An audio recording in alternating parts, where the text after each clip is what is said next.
I didn't grow up in a Christian home. My biological father was physically abusive to my mother. He came home from the Vietnam War pretty messed up, abusing drugs and alcohol, and just got into a very dark place in life. It left our home very chaotic, full of violence and anger, and we were very far away from the Lord. A long story short is that my mother remarried, and while my adoptive father was a great guy, he was in no way a Christian man. We continued down a path of living life any way we wanted. I got into the drug and alcohol scene myself, lost my virginity at 13 years of age. We were constantly, my brother and I, into the scene of getting into fights and getting into trouble. And I really wasn't thinking much about God. I had Christians come across my path and tell me about God, but there came a point where when I thought it through, I believed in God, but from my childhood, I was always kind of afraid of the whole God idea. But there came this point where I started to listen.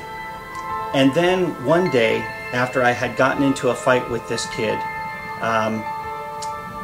I wasn't seeking it, I wasn't asking for it, but God spoke to me. And it just so happened that my best friend Sean was with me at the time. After I got into this fight, I sat down on a bench and beside my best friend, and God spoke to me and said, "Michael, you know the way to heaven, and you will make it. But you are the only Bible that your friend Sean will ever read, and the only thing he's learning from you is how to go to hell." And that really was what it took to kind of pull the curtain back for me, to be able to see things from a much larger picture and perspective about life. And I realized that my life and my choices didn't just affect me, they affected many other people as well, people that I cared about. And the whole God thing obviously became a big reality, because either I was going crazy hearing voices or God just spoke to me. And in either case, action needed to be taken. And I responded by coming to God in prayer. I got alone by myself and I just called out to God and I said, "God, I've been wrong. I'm a sinner and I know it. And I ask you to forgive me. Jesus, be Lord of my life. I'll go anywhere you want me to go, do anything you want me to do. I just don't want to go to hell, and I don't want anyone to go to hell because of me." And that was it.